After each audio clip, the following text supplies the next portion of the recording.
நேர்களே பார்ப்போம் அந்த நாடக நிகழ்வோடு அன்பு சகோதரர்கள் வேடன் மற்றும் ஜனிஷாந்த் அவர்கள் இணைந்து கொள்கின்றார்கள். பலத்த கரகோஷத்தோடு அவர்களை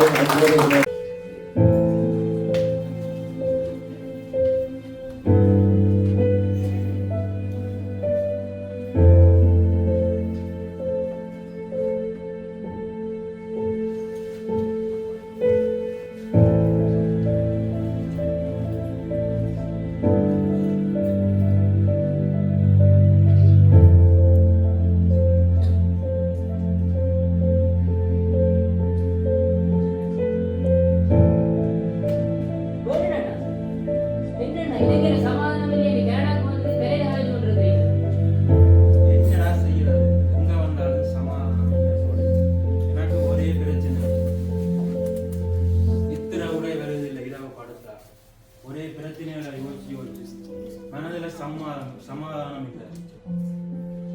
இந்த ஒரே மன அழுத்தம், ஒரே கவலை, நான் சரியா சோர்ந்து போயிருக்கேன். என்ன அப்படி சொல்றீங்க? நீங்களா எனக்கு மோட்டிவேஷன். நீங்களே சமாதானத்தை தேடி பார்த்தீங்களா? சமாதானத்தை நான் தேடாத இடம் இல்லை. சமாதானத்தை நான் எங்க தேடலாம் என்று எல்லார்ட்டையும் கேட்டு கேட்டு நான் களைஞ்சு போனேன். ஆக்கள்ட கதையை கேட்டு நான் முதல் சிகரெட் குடிச்சு பார்த்தேன். அதுல சமாதானம் கிடைக்குமா? அதுலயும் எனக்கு சமாதானம் கிடைக்குது. ஒரு குடிச்சு பார்த்தேன், களியாட்டங்கள் எல்லாம் செய்து பார்த்தேன். அதுலயும் எனக்கு ஒரு சமாதானம் கிடைக்குது. அதுக்கு பிறகு காசுக்கு பிறகு கூட காசு இருந்தா சமாதானம் இருக்குமென்னு நினைச்சு நான் காசு நிறைய வச்சு சேர்த்து வச்சேன். அதுலயும் எனக்கு சமாதானம் இல்லை. இப்ப இன்னொரு ஃப்ரெண்ட் சொன்னான், நீ ஜிம்முக்கு போ, ஆசை இதெல்லாம் செய்தா உனக்கு சமாதானம் ஆயிடும். நான் அதுகளையும் செய்துவா, எனக்கு அதுகளை செய்தும் சமாதானம் இல்லை. கடைசியா எல்லாத்தையும் விட்டுட்டு ஒரு 2 வீக்ஸ் வெக்கேஷன் போய் நிம்மதியா இருக்க மட்டும் இருந்து பார்க்க. அங்கேயும் எனக்கு நிம்மதி கிடைக்கல. 2 கிழமையா ஒரு சத்தம் இல்லை இருந்தேன். அங்கேயும் எனக்கு சமாதானமா நான் ஃபீல் பண்ணேன். எனக்கு என்ன செய்யறது தெரியல. சமாதானத்துக்கு எனக்கும் எட்டாவது போல இருக்கு. சமாதானமே இந்த உள்ளது இருக்கு. உண்மையிலேயே நீங்க சொல்றது எனக்கு மனசுக்கு வேதனையா இருக்குன்னா, இதே போல்தான் பல வருஷத்துக்கு நான் என் வாழ்க்கையில சகலத்தையும் இழந்து, என்னுடைய குடும்பத்தை இழந்து, நான் என்ன செய்வதென்று தெரியாமல் தவிர்த்து கொண்டிருந்த நேரத்தில் இப்படி என்ன மாதிரி ஒரு போதகர் வந்து எனக்கு ஒரு வார்த்தையை சொன்னார்.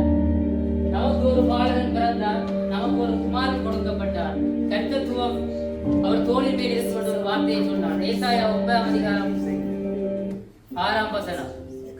அந்த வார்த்தையை இந்த போதகர் எனக்கு கூறும்போதுன்னா உண்மையிலே எனக்கு தேவையான சமாதானம் இரட்டிப்பாக கிடைத்தது. நீங்க நினைக்கலாம், இயேசு கிறிஸ்து ஒரு மேஜர் தானே, அவர் எப்படி எங்களுக்கு சமாதானத்தை கொடுப்பார் என்று சொல்லி. ஆனால் நீங்கள் நினைப்பது தவறு அண்ணா. அப்படித்தான் நாங்கள் எல்லோரும் நினைத்துக் கொண்டிருக்கிறோம். இயேசு கிறிஸ்து ஒரு சாதாரண மனிதன் இல்லை. அவர் என்னுடைய பாவங்களுக்காக, உங்களுடைய பாவங்களுக்காக, என்னுடைய அக்கிரமங்களுக்காக, உங்களுடைய அக்கிரமங்களுக்காக சிலுவையிலே அறையப்பட்டார். ஒரு சாதாரண மனிதனால் மனிதனுடைய பாவங்களை ஏற்றுக்கொள்ள முடியாது.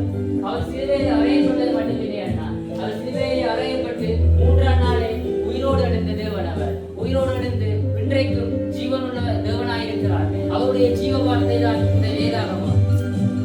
அந்த தேவன் நான் விசுவாசிக்கிறேன், எனக்கு சமாதானத்தை கொடுத்த தேவன் உங்களுக்கு இன்றைக்கு சமாதானத்தை தருவார்கள். நீங்கள் தேவனை விசுவாசிகள், கட்டாயம் உங்களுக்கு அந்த சமாதானத்தை இரட்டிப்பாக செய்வார். எனக்கு அப்படித்தான் தோன்றும். இந்த மோட்டமாக ஒரே நல்ல சமாதானமா இருக்கு. எந்த முகம்தான் சமாதானம் இல்லை. எந்த உள்ளத்திலையும் வேதனையும் சமாதானம் இல்லை. நீங்க எப்படி சமாதானத்தை பெற்றீங்களோ அதே மாதிரி எனக்கு சமாதானத்தை பெற்று தர சொல்லி நீங்க ஒரு ஆண்டவர்கிட்ட கேட்பீங்களா? எனக்கு கட்டாயம் இயேசு எனக்கு எப்படி சமாதானம் சொன்னா, பாவியான இருந்த என்னை பாவங்களை, என்னுடைய பாவங்களை கழுவி என்னை அன்பு கூர்ந்து தன்னுடைய பிள்ளையை ஏற்றுக்கொண்டு தன்னுடைய சமாதானத்தை இரட்டிப்பாக எனக்கு தந்தார். நான் உனக்காக ஜெபிக்கிறேன். தேவன் அந்த எனக்கு தந்த சமாதானத்தை இன்றைக்கு உனக்கு தருவார். அன்பான இயேசப்பா, ஆண்டவரே, நீங்க சொல்லியிருக்கிறீங்க, வருத்தப்பட்டு பாரம் சுமக்கிறவர்களே நீங்கள் எல்லோரும் என்னிடத்தில் வாருங்கள், நான் உனக்கு விளைப்பாறுதல் என்று தருவேன் என்று சொன்ன தேவன் நீங்க.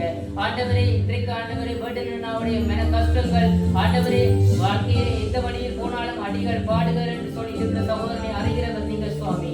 ஆண்டவரே, இந்த நேரத்தில் உங்களுடைய வார்த்தையை ஆண்டவரை நான் சகோதரனுக்கு கொடுக்கிறேன். உங்களுடைய உங்களுடைய வார்த்தை ஆண்டவரை இருபுறமும் கருவுள்ள பட்டயம் போய் சகோதரனுடைய இதயத்தில் ஊடுருவி சென்று சுவாமி ஆண்டவரை சகோதரனுடைய வாழ்நாள் எல்லாம் சகோதரனுக்கு தேவையான சமாதானம் ஆண்டவரே சகோதரனுக்கு தேவையான ஆசீர்வாதங்கள் ரெட்டிப்பாய் ஆண்டவரை சம்பூர்ணமாய் கிடக்கும்படியாய் இயேசுவின் வல்லமையுள்ள நாமத்திலே ஜெபிக்கிறேன் ஜீவனுள்ள நல்ல பிதாவே ஆமென்.